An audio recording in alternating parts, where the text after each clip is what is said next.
What's up, YouTube? So today I want to do a build video. Been having some fun with Pokemon Sun and Moon, so I thought I'd do a current build that I want to test with some of the in-game pokes I have for Pokemon Sun and Moon. So since I don't have a capture card, I figured I'd do it on Showdown. These are current Pokemon I'm actually running in Sun and Moon, so I'm gonna give you the coverage and the plan I'm trying to run with them, and then I'll go into a battle so we can see how it works. So the first one's going to be Tapu Bulu. He's Grass Fairy, and his special ability puts out Grass Surge. For those of you that don't know, Grass Surge boosts the damage of grass attacks by 1.5 or 50%. And also at the end of the turn, it heals both you and your enemy, which is kind of a bad thing, but he hits so hard that it really doesn't matter. So I run leftovers on him so he can get the heal from the Grass Surge and the heal from the leftovers. And the moves I run on them is Wood Hammer, which hits for 120 damage. A lot more with the Grass Surge out, of course. You do 1.5 by 120.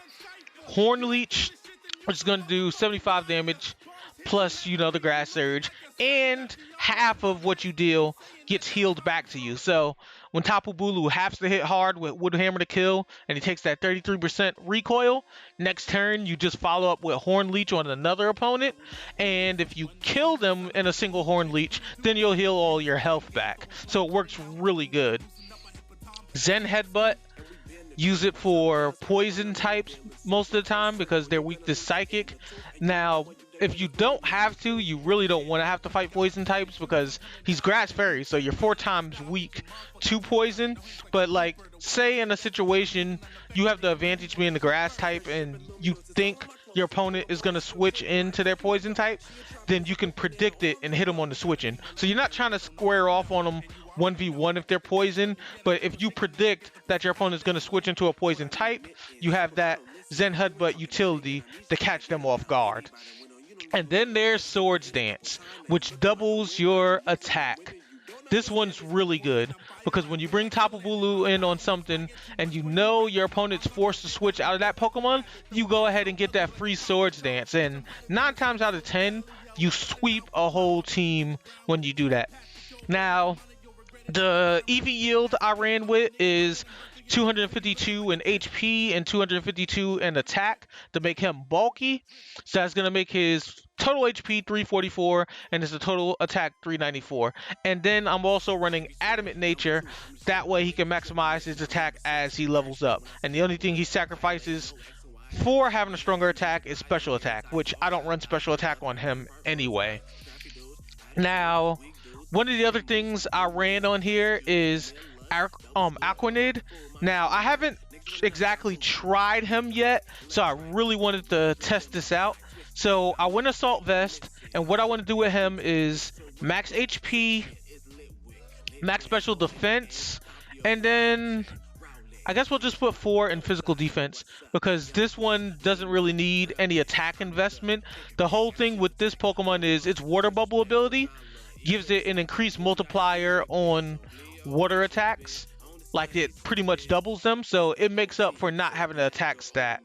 And then let's see, for nature we're gonna go ahead and go Calm, which, yeah, it puts down your physical attack, but it puts up your special defense. And since I'm really just using this thing as a wall, I really don't care about my physical attack being down a bit because I'm just using it as the defensive wall. Now for attacks, we got Liquidation, it's Stab, it's Water, it'll be doubled because of Water Bubble. Lunge is a bug move, and since he's Water Bug, he'll get stab damage on it and a chance to drop the opponent's attack by 1 stage, so that's pretty good. Leech Life is another bug move, it'll be stab and it'll help us heal a little bit. And then we have Scald because if we're going against any really hard physical attackers, then we can hit them with Scald and possibly get the burn. And if we get the burn, it'll cut their physical attack in half. Now, the next Pokemon is Toxapex. Now, he's really good, not just because of his stats, but he's also water poison. So, for Tapu Bulu's case, who happens to be Grass Fairy, and for Tapu Lele's case, who happens to be Psychic Fairy. Fairies have issues with poison, so Toxapex being water poison, I can switch him in on a poison attack and eat it up for them so they don't have to take those hits. So he'll do a good job guarding them. I do leftovers on him because he's going to be defensive. Now for ability, I'm going to be completely honest with you guys. The way to go, in my personal opinion, is with Regenerator. Like, Regenerator is such a good move, but being that it's a hidden ability, it's really hard to get in game.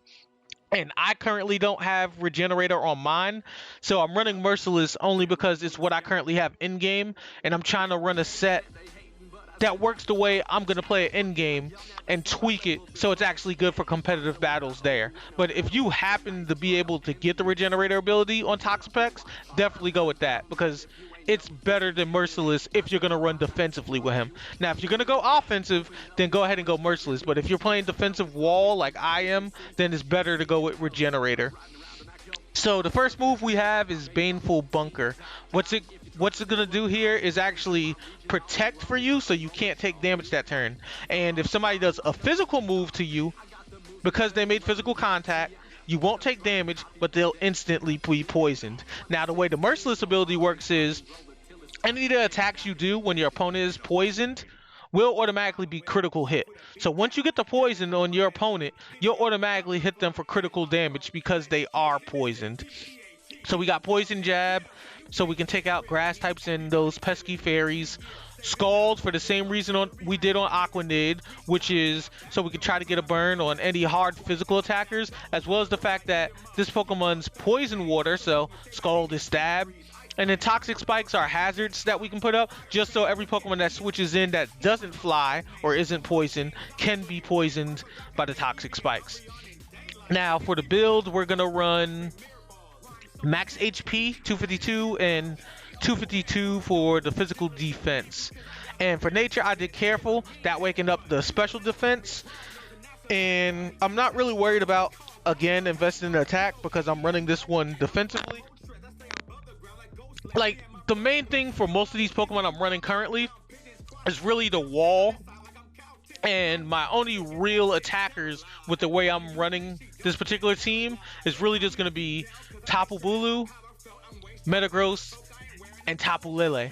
Everyone else is kind of just going to wall and whittle the opponent down. Unless they make a really stupid move, then neither of these three should kill, but they will be annoying and buy the time I need for the other three to get in position to set up. And that's all I really want.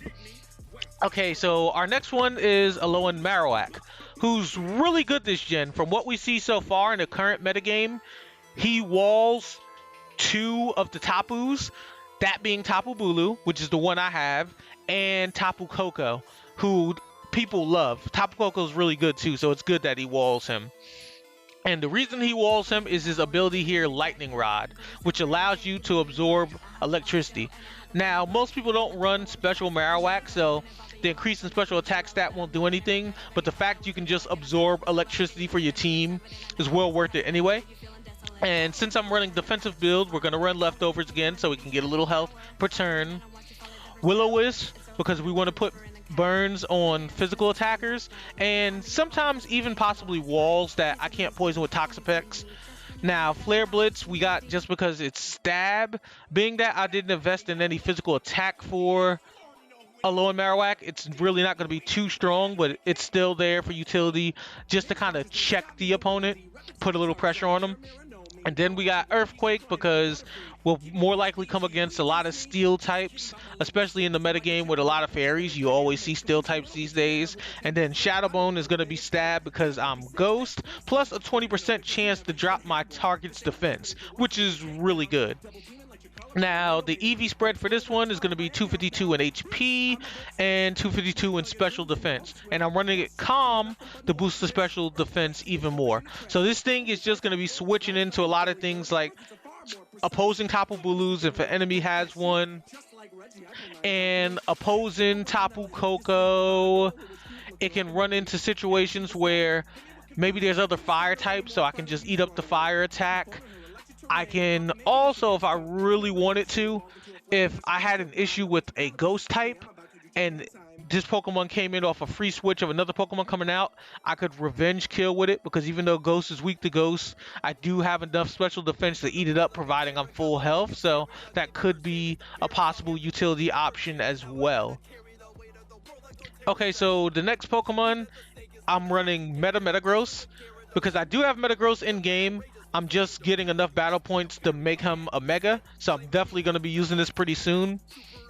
For this one, a lot of people run max attack, max speed, but for me, I'm not really interested in running speed per se. Just a second. It timed me out for sitting still too long. Okay, and we are back.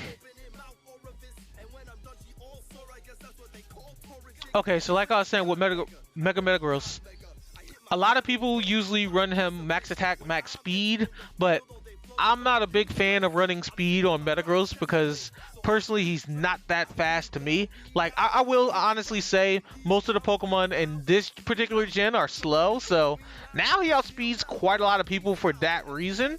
But I still prefer bulky Metagross, which is max HP, max physical attack, adamant nature, which puts him at a 427 attack stat, which is going to be pretty vicious. Not to mention he has tough claws, so when you do physical moves, you do, I believe, 30% more damage?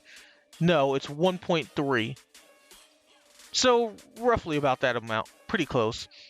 And that actually makes it so you're just destroying practically everything with your hits. Not to mention, I don't feel like I really need speed because I run Bullet Punch on my Mega Metagross, and Bullet Punch is a priority move anyway, and since it's Steel move, it's also Stab, so I don't feel the need to run speed on Metagross when you can take advantage of his HP, you can take advantage of his good typing, because Steel types usually do take physical hits really well, and I can just go from there. Now, the last Pokemon is Tapu Lele. And for Tapu Lele, I'm running Life Orb because Life Orb boosts its attack by 1.3. Now, I will lose some of my HP for attacking like that. That's the case of Life Orb, but it is pretty good. And he makes the Psychic Terrain. What the Psychic Terrain does is it boosts Psychic attacks not just for him, but any Psychic Pokemon types by 50%.